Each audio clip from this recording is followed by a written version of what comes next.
ओ very good morning everyone. चलिए बेटा start करने जा रहे हैं आप सभी के साथ आज का सेशन। बेटा टॉपिक हमारा चल रहा था accounting standard two. Accounting standard two के अंदर बेटा अब तक मैंने आप लोगों को क्या पढ़ाया था? ठीक है बेटा, थोड़ी सी गजनी वाली प्रॉब्लम है मुझे, तो मैं भूल गया हूँ अगले पिछली दो क्लासेस में क्या पढ़ाया, मेरे को याद कराएंगे थोड़ा सा। अच्छा, अकाउंटिंग स्टैंडर्ड टू का नाम क्या है? अकाउंटिंग स्टैंडर्ड टू इज, बहुत बढ़िया। क्या ये अकाउंटिंग स्टैंडर्ड सब हर एक लेवल ऑफ एंटिटी के ऊपर लगेगा? क्या मैंडेटरी नेचर है या मर्जी है, जी लगाना है लगा लो, नहीं लगाना ना लगाओ? मैंडेटरी नेचर है। चलिए अगला मुझे बताइए, ये स्टैंडर्ड क्यों बनाया गया? वैल्यूएशन ऑफ इन्वेंटरीज के लिए। इस वैल्यू के ऊपर इन्वेंट्री आपकी दिखाई जाएगी बैलेंस शीट डेट पे, जब तक यानी वो बिक नहीं जाती इन्वेंट्री और उसका रेवेन्यू हम रिकॉग्नाइज नहीं कर लेते। दूसरा, डिटरमिन करना कि what will be the cost of inventory, और अगर कुछ अमाउंट हम राइट डाउन करके चल रहे हैं to bring inventory to NRV, उस बारे में भी हम यहाँ पर बात करके चलते हैं। अच्छा, मेन प्रिंसिपल इस अकाउंटिंग स्टैंडर्ड का क्या है बताओ जरा? Paragraph number 5। पैराग्राफ नंबर 5 किस बारे में बात करके चलता है? Inventory should be valued at lower of cost and net realisable value. अच्छा, वैल्यू। पैरा का स्कोप क्या था? इस स्टैंडर्ड का स्कोप क्या था? पैरा 1 क्या बताया गया था? ये स्टैंडर्ड कहां कहां नहीं लगता? कंस्ट्रक्शन कॉन्ट्रैक्ट के वर्क इन प्रोग्रेस की सिचुएशंस में ये नहीं लगेगा। Ordinary course of business of service provider work in progress नहीं लगेगा। शेयर्स, डिबेंचर्स और other financial instruments which are held as stock in trade, ठीक है, उसके ऊपर भी ये वाला स्टैंडर्ड नहीं लगेगा। अच्छा, एक करेक्शन करके चलेंगे नोट्स के अंदर, प्रिंट आउट्स के अंदर आइए, प्रिंट आउट्स के अंदर एक करेक्शन कीजिए। छोटी मोटी बेटा टाइपिंग मिस्टेक हो सकती है, मैं भी इंसान हूं, ठीक है। आपका पैराग्राफ नंबर 1C के अंदर पहला वर्ड गलती से स्टॉक लिखा गया है। पैराग्राफ नंबर 1C के अंदर पहला वर्ड स्टॉक लिखा गया है, जो प्रिंट आउट गिवन है, प्लीज उसको काट के शेयर्स कीजिए। वहां पर स्टॉक की जगह वर्ड क्या लिख के चलिए? शेयर्स लिख के चलिए। चलिए अगला, प्रोड्यूसर इन्वेंट्री किस चीज की? लाइफ स्टॉक की, एग्रीकल्चर, फॉरेस्ट प्रोड्यूस, मिनरल की, क्योंकि उसको एनआरबी के ऊपर मेजर करा जाता है एज पर इंडस्ट्री फैक्टर्स। चलिए उसके बाद हमने क्या पढ़ा था कि इन्वेंट्री का मतलब क्या होता है? Inventory are the assets which are held for sale in the ordinary course of business, जो कि in the process of production है ऑफ सच एसेट्स। और तीसरा क्या है? जो in the form of material या सप्लाईज है, जो कि कंज्यूम होती है प्रोडक्शन प्रोसेस में या सर्विस सप्लाई करने में। अच्छा, एनआरवी का मतलब क्या सीखा था? पैराग्राफ नंबर 3.2 क्या पढ़ाया था? Estimated selling price of the finish goods less further cost of completion less cost of selling, या एस्टिमेटेड कॉस्ट ऑफ सेलिंग या cost which is necessary to make the sale. चलिए इसके अलावा चलिए मुझे अगला बताइए, अगर आपकी कोई इन्वेंट्री ऐसी है, ठीक है, which is spare part, stand by equipment या सर्विसिंग इक्विपमेंट, क्या वो इन्वेंट्री के अंदर इंक्लूड होगी?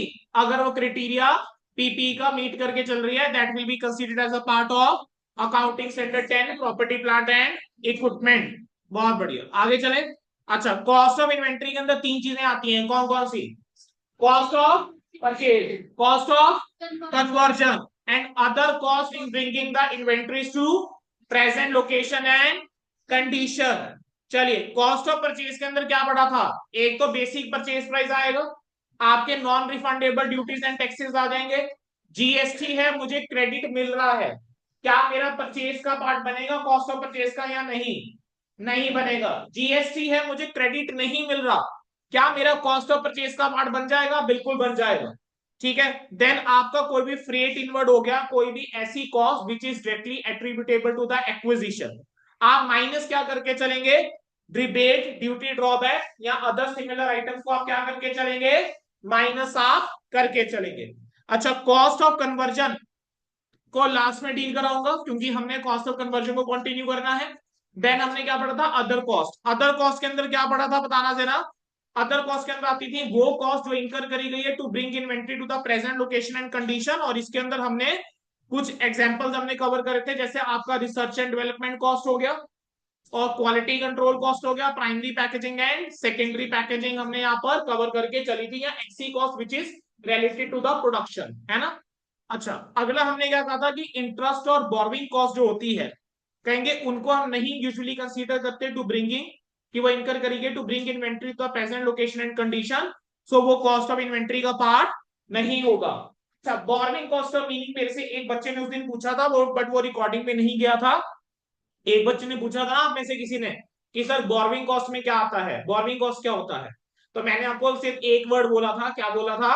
Accounting standard 16।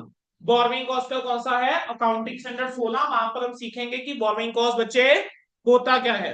अच्छा, फिर हमने paragraph number 13, a very important paragraph from examination point of view for MCQs as well as descriptive question. मतलब आपको डायरेक्टली वो क्वेश्चन पूछ सकता है, ऐसे लिख के देगा कि in determining the cost of inventory certain cost are excluded, ठीक है, from cost of inventory, give example और एन्यूमरेट, इस तरीके से पूछ लेगा। तो आप क्या लिखोगे वहां पर आप बताओगे कि भाई चार कॉस्ट ऐसी होती है जो कॉस्ट ऑफ इन्वेंट्री का पार्ट नहीं बनती, एक्सक्लूजन है एज पर पैराग्राफ नंबर 13। पहला, abnormal amount of the waste material labour और अदर प्रोडक्शन और कॉस्ट। देन आपकी स्टोरेज कॉस्ट, बट कौन सी वाली? वहां पर लेकिन आपकी स्टोरेज कॉस्ट इंक्लूड हो जाएगी जहां पर वो नेसेसरी है फॉर प्रोडक्शन। देन आपकी अगर कोई एडमिनिस्ट्रेशन कॉस्ट है जो प्रोडक्शन से रिलेटेड नहीं है, वो हो जाएगी if it is related to production necessary है, फिर वो कॉस्ट ऑफ इन्वेंट्री का पार्ट बन जाएगी। देन आपका सेलिंग एंड डिस्ट्रीब्यूशन कॉस्ट, और इसका अकाउंटिंग जिस पीरियड में ये कॉस्ट इनकर होगी, आप उस कॉस्ट में एज एक्सपेंस बच्चे उसको शो करके चलेंगे in profit and loss. Then हमने बेटा कॉस्ट फॉर्मूलाज के रिगार्डिंग कुछ बात शुरू करी थी। कॉस्ट फॉर्मूलाज के हमने कहा था कि अगर तो देखो आपकी इन्वेंट्रीज जो है वो इंटरचेंजेबल नहीं है, तब तो आपको स्पेसिफिक आइडेंटिफिकेशन कॉस्ट मेथड जो है वो लगाकर चलना चाहिए। लेकिन अगर आपकी इन्वेंट्रीज इंटरचेंजेबल है तो फीफो या वेटेड एवरेज लगा सकते हो। क्या कोई और मेथड लगा सकते हो? बिल्कुल सर, आप कोई और मेथड लगा सकते हो, but that method should give fairest approximation to the cost. अगर वो देकर चल रहा है तब आप कोई दूसरा मेथड भी आप लगा के fairest possible approximation to the cost लेके लगा सकते हो। So you can apply standard cost method, you can apply retail cost method. अच्छा, अकाउंटिंग स्टैंडर्ड 2 क्या लीफो मेथड अलाउ करता है? नहीं सर, अकाउंटिंग स्टैंडर्ड 2 जो है वो लीफो मेथड अलाउ करके नहीं चलता है, ठीक है।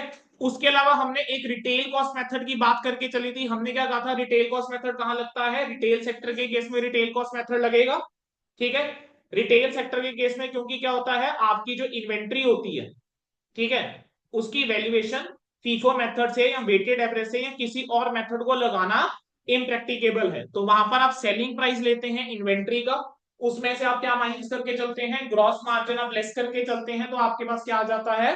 कॉस्ट ऑफ इन्वेंट्री आ जाती है, ठीक है। देन हमने एनआरवी की बात करके चली थी। एनआरवी के ऊपर हमने बात कल शुरू कर दी थी, है ना।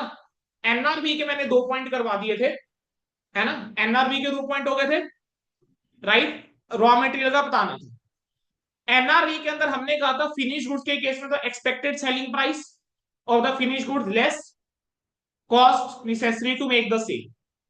अगर वर्क इन प्रोग्रेस की है, expected selling price of the finish goods less the further cost of completion, और क्या माइनस करके चलेंगे? Cost which is necessary to make the sale, ठीक है। अब आ जाएंगे बेटा जरा अपने नोट्स के ऊपर, अब आ जाएंगे बेटे सारे बच्चे अपने नोट्स के ऊपर, ठीक है। चलिए, एक बार बेटा जो बच्चे ऑनलाइन है बेटा प्लीज मुझे आप लोग एक बार कंफर्म करेंगे आपके सामने इस टाइम स्क्रीन कौन सी है।